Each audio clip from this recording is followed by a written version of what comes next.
Assalomu alaykum, hurmatli tomoshabinlar. Hop, havolar ham isib qoldi mana. Bugun 20-mart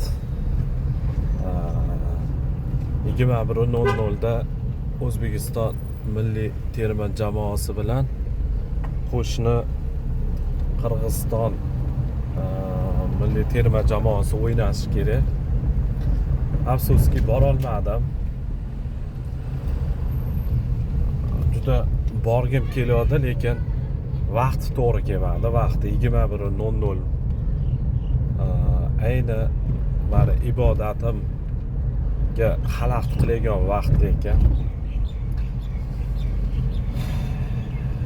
Ibodatimni deb futboldan voz kechdim.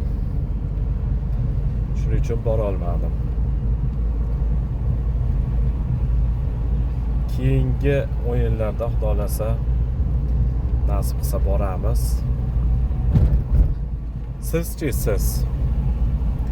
Va o'rnimda bo'lganingizda borarmidingiz? Yo bormasmidingiz? Izohlarda fikrlaringni yozib o'tinglar. Salomat bo'linglar. Yaxshi kunlarda ko'rishaylik.